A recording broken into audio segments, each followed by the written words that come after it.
Hey everyone, it's Max here, and this is my new original story on the channel. There is a document in the National Archives dated January 16, 1865. It is 3 pages long. It is written in the formal military language of a Union general who has just marched through Georgia and understands with the clarity that comes from having seen what he has seen that the war has produced a specific human crisis that requires a specific solution. The document is Special Field Order Number 15. The general is William Tecumseh Sherman. The solution is land. The order sets aside the sea islands of South Carolina and Georgia, the coastal rice plantations that the Confederacy had abandoned as Union forces advanced, for the exclusive settlement of freed black families. Every family would receive 40 acres of land. Sherman would provide army mules, surplus from the campaign. The phrase that entered history, 40 acres and a mule, came directly from this order, though Sherman himself never used those exact words. The order is more specific. It names the boundaries.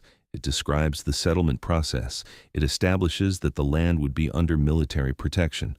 The order was not a promise. It was a field order. It had the force of military authority behind it.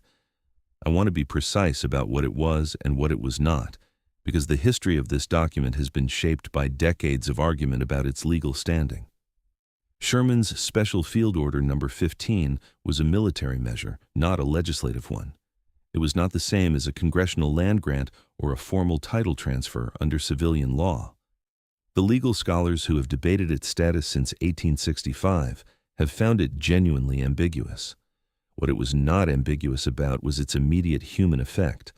By June 1865, approximately 40,000 people were living on the land it set aside. They had bureau deeds.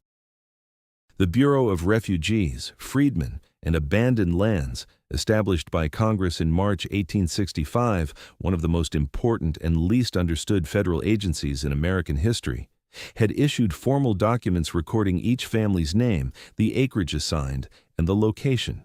Those documents are in the National Archives under Record Group 105. Some of them have been digitized. They are available through the Freedmen's Bureau collection at familysearch.org. They contain specific names, specific acreage, specific locations on specific islands. They are deeds. They have names on them. To understand what Sherman was doing when he wrote the order, you need to understand what the Sea Islands were in January 1865. The Sea Islands, the chain of barrier islands stretching from Charleston south to the Florida border, had been occupied by Union forces since November 1861. The white planter families had fled when the fleet arrived. The enslaved people who had worked the rice and cotton plantations, some of the most sophisticated agricultural laborers in North America, with specific knowledge of tidal rice cultivation that had made their owners wealthy for generations, had stayed. For 3 years before Sherman's order, the Sea Islands had been the site of an extraordinary experiment. The Port Royal experiment, as historians call it, brought Northern teachers, reformers, and administrators to work with the freed population. Schools were established, churches were organized, and the freed people, without waiting for official authorization, had begun farming the abandoned plantation land on their own account. They had been farming it for 3 years. They had built communities. They had buried their dead in the churchyards of the islands. The land was not abstract to them. It was specific. They knew which fields produced what yields. They knew which drainage ditches needed clearing in which season. They had built the agricultural infrastructure of these islands across generations of enslaved labor. Sherman's order acknowledged this. His meetings with black community leaders in Savannah before writing the order, the meeting on January 12, 1865, recorded in the minutes of the Bureau, included 20 black ministers and community leaders who told Sherman directly what they needed. The record of that meeting is in the National Archives. The first thing they said they needed was land. Land to work for themselves, not wages, not contracts with former owners. Land. 4 days later, Sherman wrote the order. Now I want to tell you about Octave Johnson, because Octave Johnson is the specific person who makes this story concrete in a way that the aggregate numbers cannot. Johnson was a freedman who had been enslaved on a plantation on St. Helena Island, South Carolina. one of the largest and most established of the Sea Island communities. He knew the land the way you know something you have worked your entire life. He knew which fields drained properly and which held water. He knew where the irrigation channels ran and where they needed maintenance. He had spent decades making this land productive for someone else. In March 1865, under the authority of Special Field Order No. 15, Johnson received a bureau deed for 40 acres on the island. The deed recorded his name. It recorded the acreage. It recorded the location. He began farming it as his own. He was farming it in August 1865 when the world changed. President Andrew Johnson, no relation, had succeeded Lincoln after the assassination in April. Johnson's approach to Reconstruction differed from Lincoln's in a specific and consequential way. He believed that the readmission of the Southern states should proceed quickly, that the former Confederate leadership should be restored to power with minimal conditions, and that the confiscated plantation lands should be returned to their former owners. On August 22, 1865, Johnson issued a proclamation extending amnesty to former Confederates and restoring their property rights to the confiscated lands. The same bureau that had issued deeds to 40,000 families was ordered to take the land back. General Oliver Howard, the bureau's commissioner, received the order and understood its implications. He traveled to the Sea Islands himself. He stood before the assembled freed community on Edisto Island, the largest of the affected settlements, and told them in person that the government was taking back the land it had given them. Howard later wrote in his memoirs that the assembled community refused to believe him at first. They thought he had come to confirm their titles, not revoke them. When the reality became clear, a woman began singing a hymn. Others joined. Howard stood in front of thousands of people who had built their lives on the authority of a government document and was telling them the document was being rescinded. His memoirs are at Bowdoin College. The scene is described specifically. He writes that he wept. Octave Johnson did not weep, or if he did, that is not what he is remembered for. He wrote a letter. The letter is in the National Archives, in the Bureau Correspondence Files, under Record Group 105. It is addressed to General Howard. It is dated October 1865. In it, Johnson asks the question that the reversal could not answer. If the government could give him a deed and then take it back, what was the deed worth? What was the government's word worth? What was his 40 years of labor on this land worth, since it had produced wealth for a Confederate who was now being given back the land that labor had made productive? He does not ask these questions rhetorically. He is asking for a legal answer. He wants to know what recourse he has. Howard had no answer for him. The letter is in the National Archives. It has been there since 1865. The deed that Johnson held, which should also be in the Bureau records, documents that the government gave him something real. The proclamation that reversed the order documents that the government took it back. The question Johnson asked in October 1865 is still waiting for a complete answer. 2. Not everyone left. This is the part of the 40 acres story that gets least attention, because the official narrative moves quickly from Sherman's order to Johnson's reversal, to the conclusion that the land program failed and the freed people returned to sharecropping. That narrative is largely accurate, but it is not complete. Some families on the Sea Islands held on.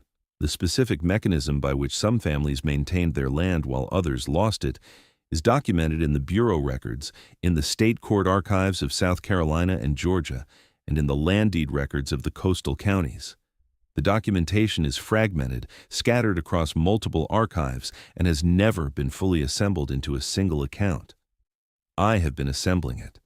The families who held on were the ones who pursued the legal tools available to them most aggressively. Some had purchased their land, not received it under the field order, but purchased it at the tax sales that occurred when former Confederate owners failed to pay property taxes on their confiscated plantations. The tax sale purchases had a different legal standing than the Bureau deeds issued under Sherman's order. Tax sale purchasers had paid money. They had a claim that was harder to reverse than a military field order. The South Carolina Land Commission, established by the Reconstruction Legislature in 1869, sold land to approximately 14,000 black families over the following decade. Those sales are documented in the South Carolina Department of Archives and History in Columbia. The deed records exist. They show names, acreage, purchase prices, and locations. Some of those families still own that land today. The Gullah Geechee communities of the South Carolina and Georgia coast, the descendants of the enslaved Sea Island workers who had developed the distinctive culture that the isolation of the islands had preserved, include families whose land tenure traces back to these Reconstruction-era purchases. The legal disputes over that land, developers' attempts to acquire it through tax sales, adverse possession claims, partition actions, have continued into the present century. These are not abstract legal questions. They are about specific parcels of land that specific families have owned for 150 years, documented in county deed records that are available to any researcher. Now, I want to tell you about the Bureau records specifically, because the Bureau records are the archive that can connect your family to this history. The Bureau of Refugees, Freedmen, and Abandoned Lands operated from 1865 to 1872. In those 7 years, it generated an extraordinary archive: labor contracts, ration rolls, marriage registers, land transaction records, letters from freed people, letters from Bureau agents, hospital records, school records, court records. The Bureau was, among other things, a land management agency. It tracked the land assignments made under Sherman's order, the reversals under Johnson's proclamation, the subsequent tax sale purchases, and the ongoing land disputes. All of this is in Record Group 105 at the National Archives. The finding aid runs to hundreds of pages. The collection fills thousands of boxes. It has been partially digitized. The Freedmen's Bureau project at FamilySearch.org has made millions of records searchable, but the digitization is incomplete. Many of the land transaction records specifically, the deeds, the reversal notices, the correspondence about specific parcels, have not been digitized and require in-person research at the National Archives in Washington or at the Regional Archives in Atlanta, which holds records for the former Confederate states. Here is what you can find if you look. If your family has roots in the South Carolina or Georgia coast, in Beaufort County, Colleton County, Charleston County, or the Georgia Sea Island counties, the Bureau records may contain your ancestor's name in a land transaction document.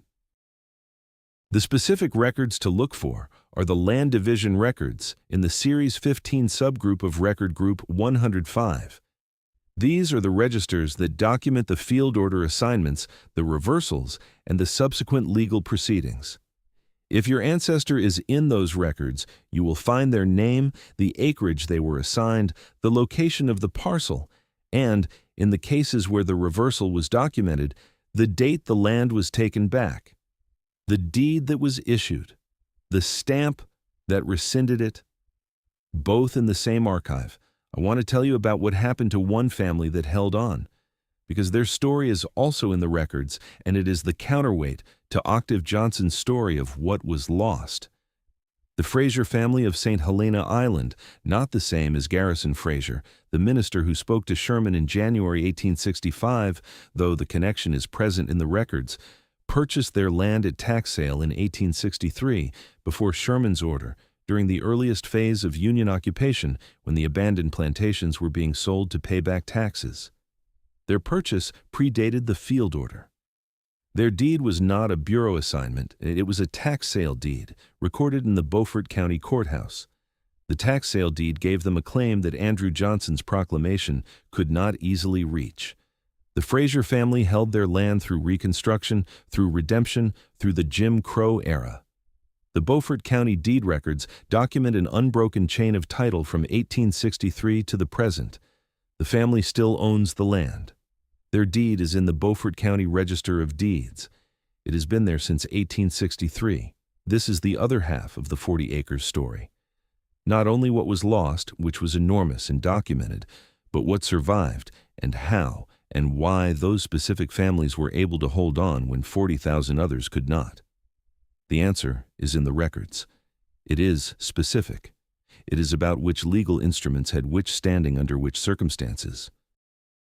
It is about families who understood or had access to advice about the difference between a military field order and a tax sale deed. It is also about the Reconstruction legislatures that created the land commissions and the period between 1868 and 1876, when black political power in South Carolina created the institutional infrastructure that made legal land holding possible. That story is in the South Carolina Department of Archives and History. It is in the records of the Land Commission, in the legislative journals, in the correspondence of the men who designed the program. The records are at the National Archives under Record Group 105. The land transaction records specifically are in Series 15. The South Carolina Land Commission records are in Columbia. The Beaufort County deed records go back to 1863. If your family has roots in the Sea Islands, your ancestor's name may be in those records, the deed that was given, the stamp that took it back, and in some cases, the chain of title that survived both. Octave Johnson asked what a government deed was worth when the government could take it back. The Fraser family answered his question without knowing they were answering it. A deed recorded in a county courthouse purchased at tax sale with money paid and documented. That deed the government could not take back as easily. The difference between the two deeds is 40 years of legal history, one civil war, one failed Reconstruction, and one question that has been waiting for a complete answer since October 1865. The records are in the archives. They have been there since then. The Freedmen's Bureau records are in the National Archives under Record Group 105. The land transaction records, including the field order assignments, reversal notices, and land dispute correspondence, are in Series 15 of that record group. The finding aid is available through archives.gov. The Freedmen's Bureau project at FamilySearch.org has digitized millions of records and made them searchable for free. Search your ancestor's name and county. The labor contracts, marriage registers, and some land records are available. For families with Sea Island roots, the South Carolina Department of Archives and History in Columbia holds the Land Commission records from the Reconstruction period. The finding aid is available through their website. For Beaufort County specifically, the Register of Deeds holds land records from 1863 forward. Tax sale deeds from the Civil War period are in those records. Sherman's Special Field Order Number 15 is in the National Archives under Record Group 94, the records of the Adjutant General's Office. It is also reproduced in the official records of the War of the Rebellion, which is available through Hathi Trust in the Library of Congress. Octave Johnson's letter to General Howard is in Record Group 105, Bureau Correspondence Files, South Carolina Series. The deed was given, the deed was taken back. Both documents are in the archives. Your ancestor's name may be on one of them. Subscribe, because next week we open another file.